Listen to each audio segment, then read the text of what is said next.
Bueno, nosotros hemos estado hablando de los cristales que son muy ordenados, los átomos están en su sitio, todas esas cosas. Pero la perfección es una meta neurótica. Y los materiales también siguen la máxima de que la perfección es una meta neurótica.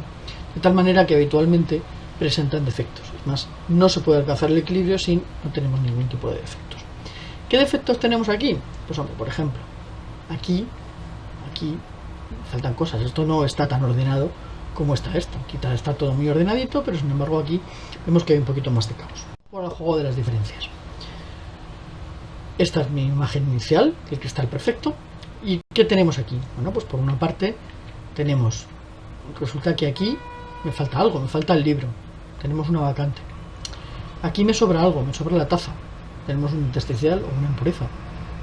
Aquí tenemos un libro. Este libro antes estaba aquí. Tenemos un autointersticial. Después tenemos aquí otra impureza, otra cosa que aquí no estaba antes. Tenemos otra impureza. Estos se han descolocado también. Antes estaban aquí y ahora aparecen aquí. Y por aquí tenemos también cosas que están descolocadas. Es decir, que hay un montón de cosas que no son la estructura perfecta. Bueno, vamos a ver qué tipos de defectos tenemos. Por una parte tenemos defectos puntuales. Los defectos puntuales están localizados en un sitio o en unos poquitos sitios de la red, es decir, están muy localizados.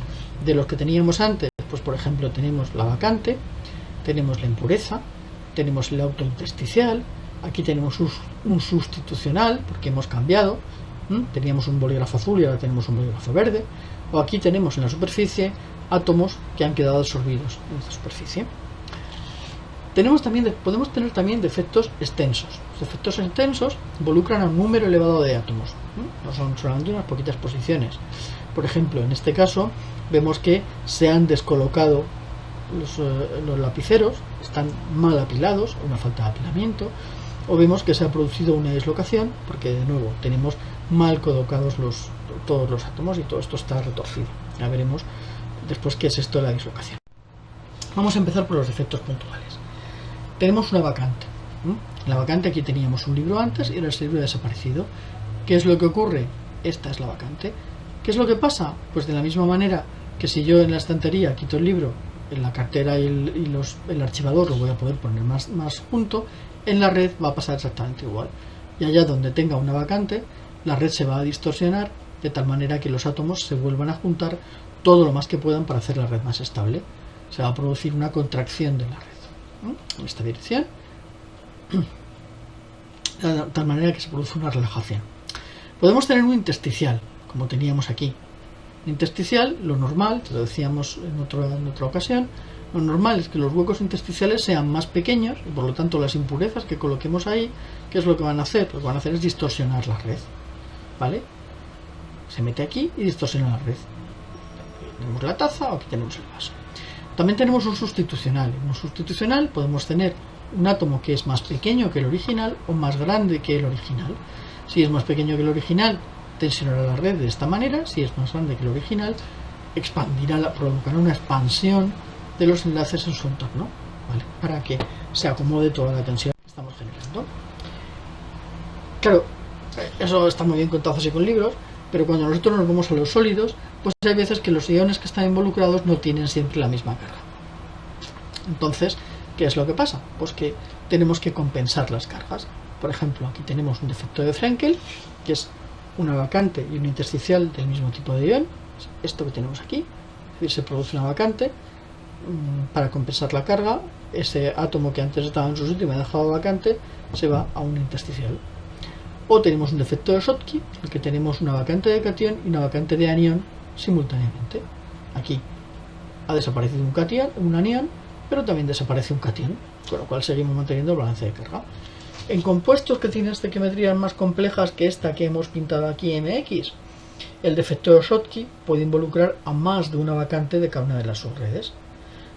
Entonces, ¿qué es lo que ocurre?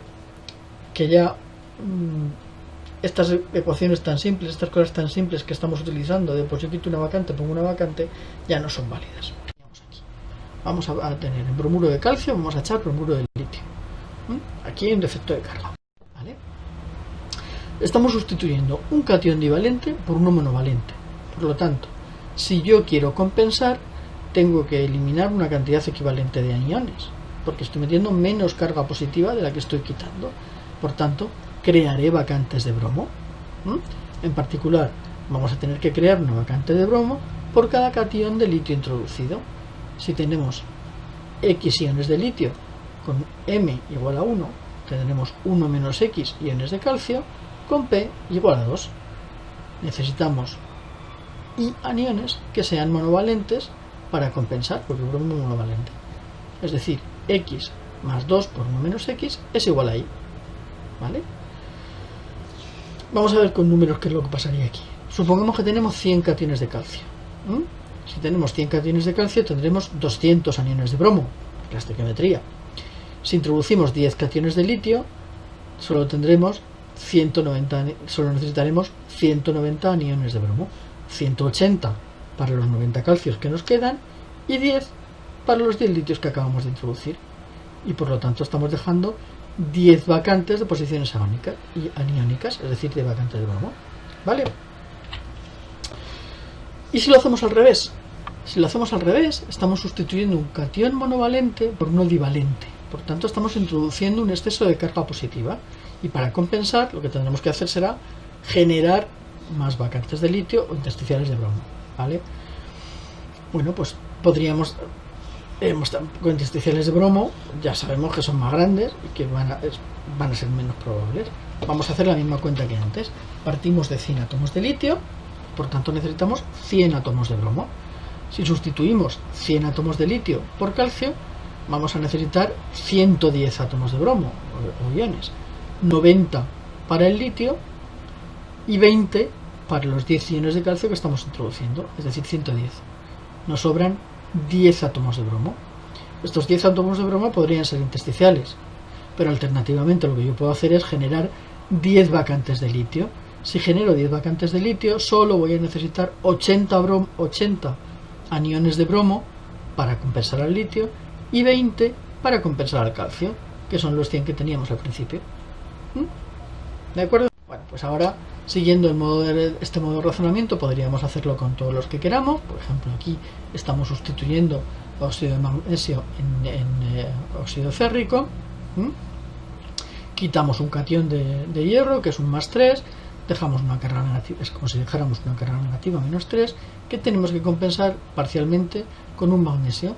Esto nos deja una carga negativa y por lo tanto un átomo de magnesio sustituyente tendremos que, es decir, por cada 2 magnesios generar una vacante de oxígeno.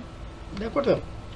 Bueno, pues ahora, a partir de estos ejemplos, vamos a establecer una regla general, una regla mnemotécnica, básicamente, que es que si sustituimos un catión por otro de menor carga, hay que introducir vacantes del anión en una relación igual al cociente entre la diferencia de cargas de los cationes divididos por la valencia del elemento que genere la vacante. Y con esto en la cabeza vamos a completar el ejercicio para el resto de los compuestos de la tabla. Bueno, vamos a formalizar esto de los defectos un poquito. Vamos a entrar un poquito vamos a poner alguna cosita un poco más formal. Para ello vamos a recurrir a la termodinámica.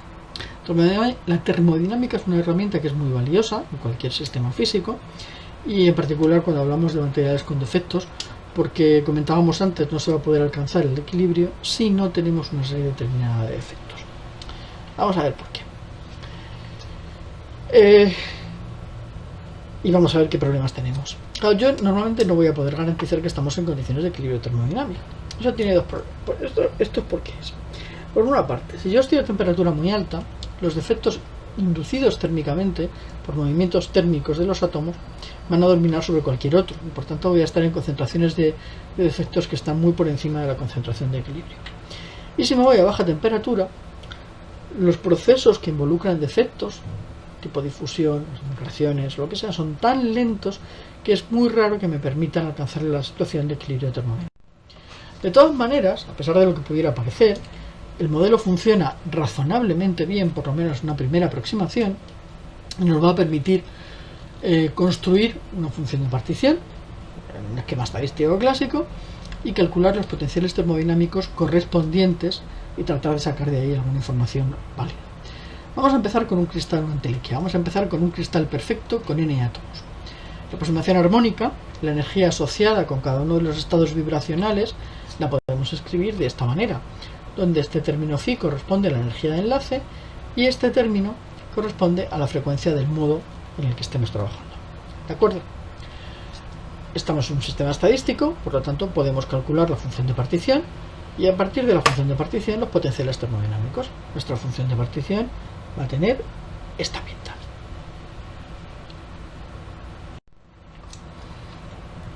A partir de esta función de partición, lo que podemos hacer es calcular los potenciales termodinámicos. F, potencia en Helmholtz, entropía, energía interna, entalpía, presión y energía de Gibbs también. ¿De acuerdo?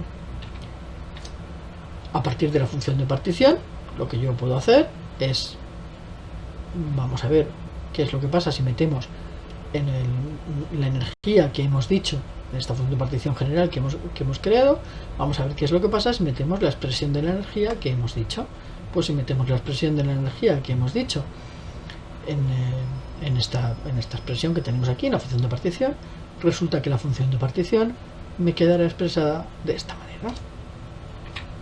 Y de nuevo podemos crear o calcular los potenciales termodinámicos, eso sí, en determinadas condiciones. Esas determinadas condiciones, esas aproximaciones van a ser que P por V es mucho menor que V, que T por S es mucho menor que V, con lo cual vamos a poder hacer ciertas asimilaciones entre los potenciales termodinámicos. Y los potenciales termodinámicos que me quedan son estos. ¿Vale? Si el cristal tiene n átomos y tiene n defectos, yo puedo describir una función de partición como el producto de dos términos, anterior para el cristal perfecto. Esos dos términos serán, por una parte, lo que llamamos función de partición de configuración y por otra parte, la función de configuración vibracional. Z sub v es el factor asociado de los niveles de energía vibracional del sistema, que es lo que acabamos de calcular, pero con unas frecuencias que llamamos nu', porque no van a ser las del cristal original, sino las del cristal defectuoso. Claro, si yo tengo un defecto, y veíamos antes que cuando tengo un defecto los enlaces se distorsionan, que los enlaces se distorsionan significa que las frecuencias de vibración se van a ver modificadas. ¿Bien? Y ahora, Z sub c es un factor asociado simplemente a lo que podríamos llamar, si queréis, degeneración geométrica, es decir, yo tengo n defectos que tengo que poder colocar en n grandes posiciones. Las puedo colocar de un montón de maneras distintas. Tengo n bolas rojas que tengo que distribuir entre n bolas negras. Pues las podré colocar como quiera. Es decir, van a ser configuraciones equivalentes. Me voy a dar cuenta de la multiplicidad de configuraciones.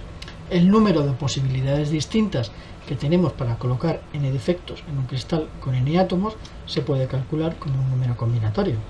El número combinatorio de n sobre n. Si en el caso de vacantes o intersticiales en una red cúbica simple, o de n tercios sobre n, por ejemplo, estamos pensando en intersticiales en un cristal FCC. Habría que hacer la cuenta para ver todos los posibles sitios intersticiales que tenemos, sumando sitios tetraédricos, sitios octaédricos, etc. ¿Vale? Necesitamos hacer alguna hipótesis para calcular los potenciales termodinámicos asociados a la función de partición de vibración. Vamos a suponer, primero, que estamos en disolución diluida, es decir, que la concentración de defectos en el cristal es suficientemente baja como para que estén alejados unos de otros. ¿Cómo de alejados? Para que no interaccionen, ¿vale? Si no interaccionan, entonces yo puedo escribir este phi' como phi más el número de defectos por la energía de creación de ese defecto. En definitiva, lo que estamos diciendo es que el defecto solo va a alterar las frecuencias de vibración de los P vecinos más próximos. Normalmente los defectos tipo vacante inducen una atracción y por lo tanto en las redes las frecuencias de vibración son un poquito más pequeñas. En el caso de los defectos que llevan asociada compresión, pues como los intersticiales o algunos sustitucionales, las frecuencias serán un poquito mayores. Las frecuencias de vibración serán un poquito mayores. En cualquier caso, yo puedo calcular ahora los potenciales termodinámicos. Son cuentas muy simples, no tenéis que más que coger un lápiz y un papel y empezar a sustituir. No estamos haciendo nada raro. Y a estos potenciales vibracionales les añadimos la correspondiente función de partición. Aquí, ¿vale? El ejercicio anterior, para el níquel hemos puesto 1100, para el oro hemos puesto 1000, pues porque tienen temperaturas de fusión diferentes y por lo tanto no podemos trabajar con todos así. Al aluminio lo llevamos a 1000 grados, tenemos aluminio líquido. ¿Vale? Entonces lo que hacemos es trabajar con la temperatura reducida.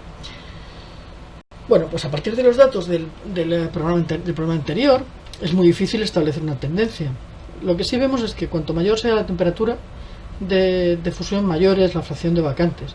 Pero sin embargo, esto solamente nos daría una idea de verdad clara si las entalpías fueran iguales. Las entalpías no son iguales, ¿no? Por lo tanto no nos da una idea clara. Si queremos analizar algún tipo de tendencia, lo único que podemos hacer es referir todo a la misma temperatura. Vamos a ver, por ejemplo, a 500 grados, ¿vale?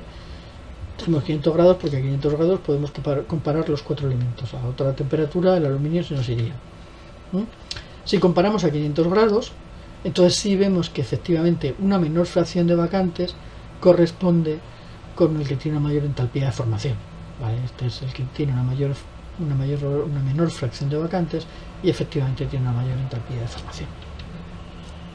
Y si comparamos con las temperaturas de fusión,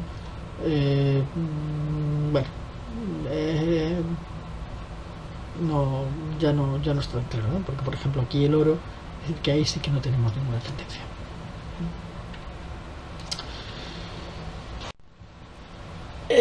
Bueno, también podemos calcular el número de efectos de Schottky que tenemos en un cristal de cloruro potásico. Decíamos, cuando tenemos un cristal iónico en el que tenemos iones con dos cargas distintas, pues tenemos que compensar la carga.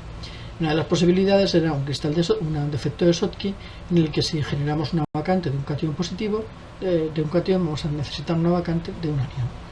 Bueno, vamos a hacer cristal a temperaturas de 500, 800 y 1000. La entalpía de formación de un defecto de Schottky en este material es 244 kJ/mol y el tamaño de la celda en un cristal de cloruro potásico es de 0,629 nanómetros. Vamos a ponerlo en cuenta. El defecto de Schottky, la forma de calcularlo es esta, y la única diferencia que nos aparece con respecto a las vacantes es este 2 de aquí. ¿Por qué nos aparece este 2 de aquí? Pues porque si las vacantes van a ir siempre por parejas. Pues como las vacantes van a ir siempre por parejas, necesitamos meter aquí este 2 que divide la entalpía de formación. Bueno, pues entonces hacemos nuestras cuentas, se coloca esto en la tabla y si tenemos en cuenta el volumen de la celda, podemos además calcular el número total, no solo el número de vacantes por unidad de volumen, el número de efectos de Schottky por unidad de volumen, sino el número total de efectos de Schottky en centímetro cúbico. ¿De acuerdo? Que es el de la derecha. Fijaos que efectivamente hay bastantes.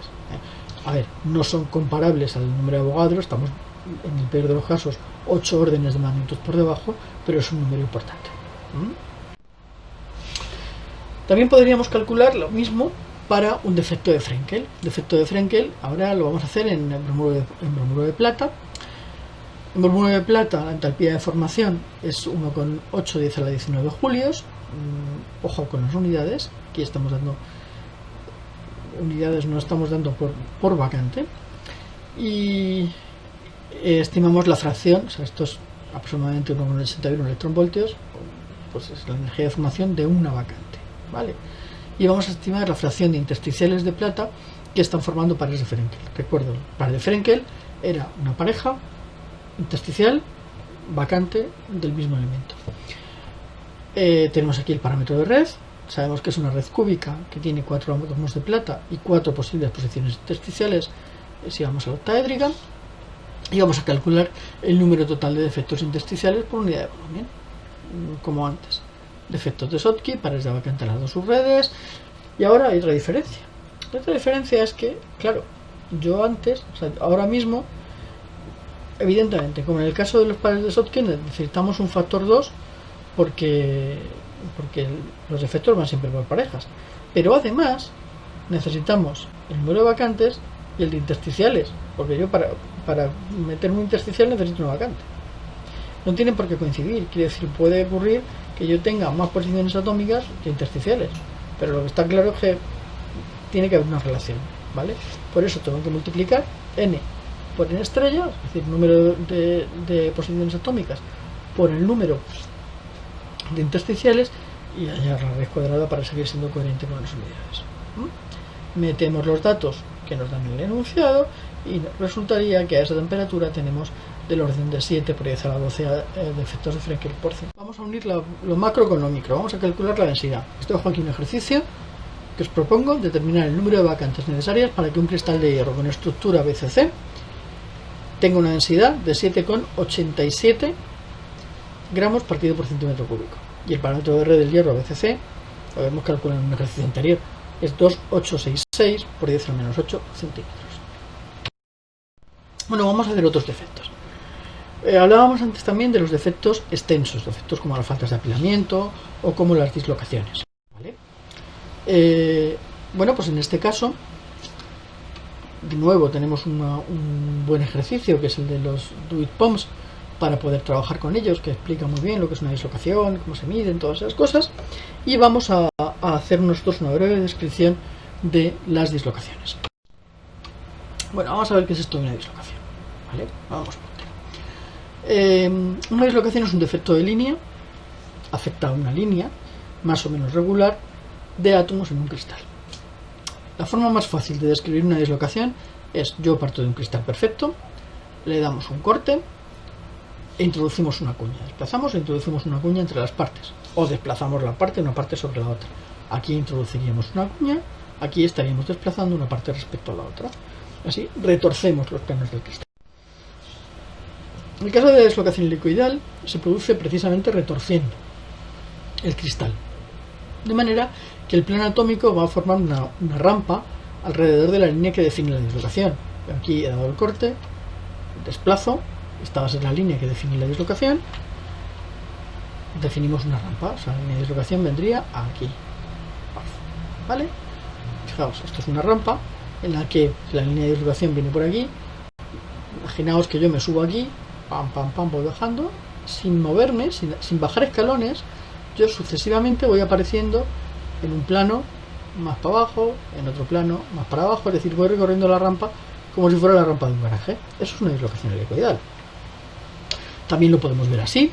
Esta es la línea de dislocación.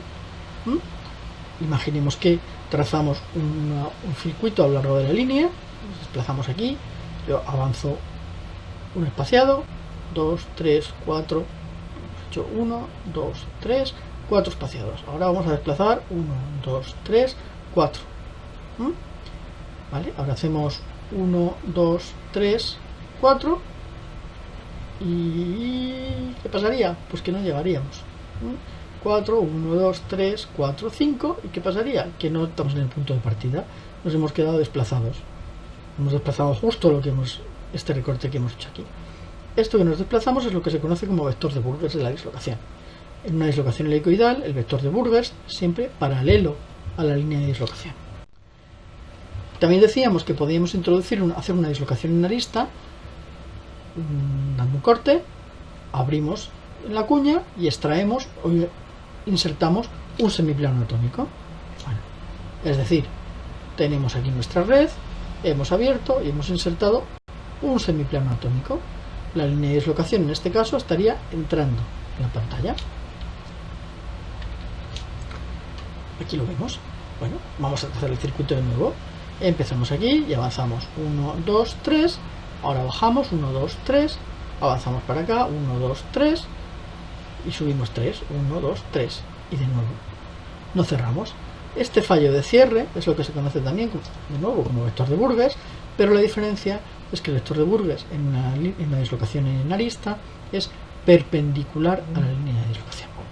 Y eso va a tener mucha influencia sobre las propiedades mecánicas sobre todo. Otro tipo de defectos extensos son las fronteras de grano. Es muy raro que yo tenga un cristal perfecto y que sea perfecto infinitamente. Lo normal es que tengamos como una especie de dominios.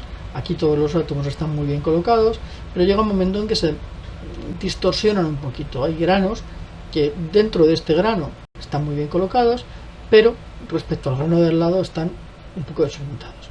Esto se le conoce como frontera de grano, ¿vale? Separan dos cristales o dos dominios cristalinos en los que la orientación de todos los planos está perfectamente dispuesta.